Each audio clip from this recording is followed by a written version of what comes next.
Movie के शुरू में हमें मायरा नाम की एक लड़की दिखाई जाती है जो अपने शौहर एडन के साथ अच्छी जिंदगी गुजार रही होती है। इनकी एक भांजी होती है जिसका नाम वानिया था और इन दोनों ने इसे अडॉप्ट कर लिया था क्योंकि कुछ ही दिन पहले वानिया के पेरेंट्स की अजीब तरीके से डेथ हो गई थी। मायरा और एडन बेशक वानिया को बहुत प्यार करते थे लेकिन वो अब भी अपनी माँ को बहुत मिस करती थी और हमेशा उदास रहती थी। एडन की एक टॉय फैक्ट्री थी जहाँ वो ज्यादातर डॉल्स बनाकर बेचता था। कुछ ही दिन पहले उसने एक डॉल बनाई थी जिसका नाम सैब्रीना था और ये डॉल बच्चे बहुत शौक से खरीद रहे थे। एडन ने अपनी बीवी मायरा के लिए बाकी सैब्रीना डॉल से बड़ी एक सेकेंड एडिशन सैब्रीना डॉल बनाई थी जो कि बहुत अच्छी थी।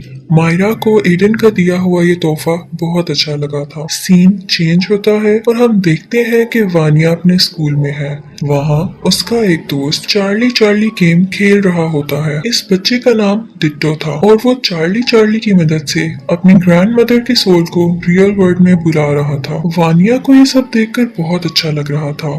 डिट्टो वानिया को बताता है कि इस गेम को खत्म करने के लिए लोगों को प्रे करनी होती है ताकि इस गेम में बुलाई गई सोल्स वापस जा सकें। डिट्टो वानिया को iOS ऐप के बारे में भी बताता है जिसकी मदद से सोल्स को ढूंढकर देखा जा सकता था। वानिया चार्ली चार्ली गेम के बोर्ड को डिट्टो से बोरो कर लेती है। दूसरी तरफ हम वानिया को देखते हैं जो चार्ली चार्ली गेम की मदद से अपनी मॉम को इस दुनिया में बुला रही थी।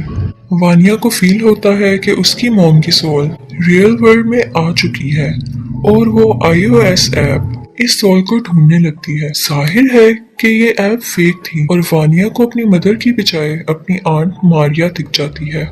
मायरा वानिया को उसके कमरे में सुला देती है और सोने से पहले उसे सैब्रीना डॉल भी देती है। जब वानिया सो रही होती है तो हम सैब्रीना डॉल की आइज को मूव करता हुआ देखते हैं which means Charlie Charlie game से वाकई कोई सोल आई थी और अब वो सैब्रीना डॉल के अंदर थी। नेक्स्ट डे हम सैब्रीना डॉल को घर में अपने आप जगह बदलते हुए देखते हैं जिसे देखकर वो डर जाती है। रात को जब वानिया दोबारा उस iOS ऐप को यूज करती है तो उसे कोई सोल नजर आती है जो असल में एक डमी थी। फिर तभी कोई सोल वानिया को अलमारी में खींच लेती है। वानिया ये बात सुबह अपनी आंट को बताती है और मायरा वानिया को समझाती है कि उसकी माँ एंटनी अब इस दुनिया में मौजूद नहीं है लेकिन एंटनी वहाँ मौजूद होती है। अगली रात मायरा को अपने घर में एंटनी दिखती है और देखते देखते एंटनी एक डीमन में तब्दील हो जाती है और मायरा को मारने की कोशिश करने लगती है। मायरा चिल्लाते हुए वहां से भागती है। ये आवाज सुनकर एडन भी वहां पर आ जाता है। ये डीमन इन दोनों पर अटैक कर देती है और ये डीमन किसी तरह भी इनको जाने नहीं देता लेकिन ये लोग अपनी जान बचाकर वहां से भाग जाते हैं। अब वो लोग जान गए थे कि उनके घर में किसी तरह का डीमन है तो वो मिस लारास और उनके हस्बैंड मिस्टर रेनार्ड से मिलने जाते हैं जो इनफैक्ट पैरानॉर्मल एक्सपर्ट्स थे। मिस लारास उनके साथ फौरन उनके घर जाती है और वहाँ चार्ली चार्ली गेम की मदद से एंटनी को वापस उसकी दुनिया में भेजने की कोशिश करती है। इसी दौरान चार्ली चार्ली गेम के बोर्ड को अपने आप आग लग जाती है और वो जलने लगता है और घर की लाइट भी ऑफ हो जाती है। अंधेरे में ये डीमन वानिया को अपने काबू में कर लेता है और वानिया मिस लैरस पर हमला कर देती है ताकि वो ये सब ना करे।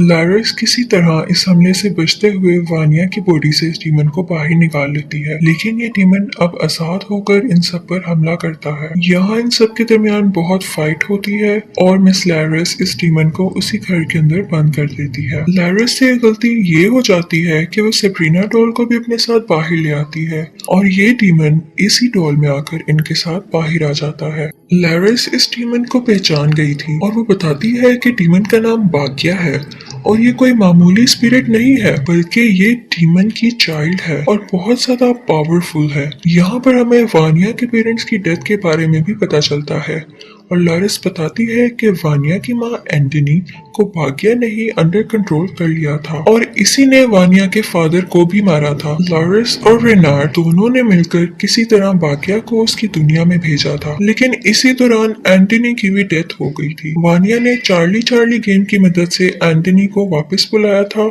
तो भाग्या का डीमन हमारी दुनिया में वापस आ गया था। भाग्या को मारने का सिर्फ एक ही तरीका है कि लारस भाग्या को उसके ट्रू फॉर्म में विरासत में मिले खंजर से मारे जिस खंजर को भाग्या को मारने के लिए ही बनाया गया था। ये खंजर फिलहाल रेनार्ड के पास था रेनार्ड को ये खंजर कई साल पहले एक केव में मिला था, जहां इस खंजर को खुद डीमन के जरिए छुपाया गया था। अगले दिन बाग्या का डीमन दोबारा एक्टिव हो जाता है और मायरा को अंडर कंट्रोल कर लेता है। मायरा सब पर चाकू से कई वार करती है और ये सब मिलकर मायरा को किसी तरह उसके घर में वापस लाते हैं। यहाँ लारास मायरा को पकड़ के एक्सोर्सिज्म करती है, जहाँ हमें पता चलता है कि बाग्या डीमन को सबसे पहले हमारी दुनिया में किसी इंसान ने ही बुलाया था। और यहाँ मूवी का रुख बदलता है। असल में कई साल पहले एडन का एक भाई था जिसका नाम आर्का था। इन दोनों के फादर की टॉय कंपनी थी और उनके फादर को हमेशा आर्का के डिजाइन किए हुए टॉयज पसंद आते थे, जिसकी वजह से एडन जेलस फील करता था। जब इनके फादर की डेथ हुई तो उन्होंने अपनी प्रॉपर्टी का 60% आर्का के नाम कर दिया और एडन के हिस्से सिर्फ 40% प्रॉपर्टी आई। इस बात को लेके एडन बहुत दुखी हुआ और वो एक मैजिशियन के पास गया, क्योंकि वो अपने बड़े भाई को काले जादू की मदद से मरवाना चाहता था, क्योंकि उसे पूरी प्रॉपर्टी चाहिए थी। और उसी मैजिशियन ने बाग्या के डीमन को हमारी दुनिया में बुलाया था और इस डीमन को एक ह्यूमन बॉडी चाहिए थी। बाग्या ने पहले आर्का को अंडर कंट्रोल करने की कोशिश की थी, लेकिन आर्का उसके काबू में ना आ सका। इसलिए बाग्या के डीमन ने आर्का की बीवी एंटनी को पोजेस कर लिया, यानी अपने काबू में कर लिया। एंटनी और आर्का ही वानिया के पेरेंट्स थे और जब लारास ने बाग्या से मुकाबला किया तो उस दिन एंटनी और आर्का दोनों की डेथ हो गई थी, यानी कि वानिया के पेरेंट्स की मौत का जिम्मेदार यानी रिस्पॉन्सिबल एडन था। दूसरी तरफ देखा जाए तो बाग्या के डीमन को एक और इंसानी जिस्म की जरूरत थी और वो एडन को ही अंडर कंट्रोल कर लेता है, क्योंकि एडन का जिस्म काफी मजबूत था। पोजेस्ड एडन इन सभी पर हमला कर देता है और रेनार्ड किसी तरह इस डीमन को एडन के जिस्म से बाहर निकालता है। अब ये डीमन अपनी असली शक्ल में लारास पर हमला कर देता है और इसी दौरान लारास विरासत में मिले उस खंजर से बाग्या के डीमन को हमेशा के लिए मार देती है। फिर मूवी का एंडिंग सीन दिखाया जाता है, जहाँ पर पुलिस एडन को अरेस्ट कर लेती है और फिर हम देखते हैं कि वानिया और मायरा हंसी खुशी एक दूसरे के साथ जिंदगी गुजारती हैं। कुछ ही टाइम बाद लारास और रेनार्ड को एक पैरानॉर्मल डॉल के बारे में एक और खबर मिलती है। उसे पता चलता है कि इस डॉल के मुतालिक एक और केस आया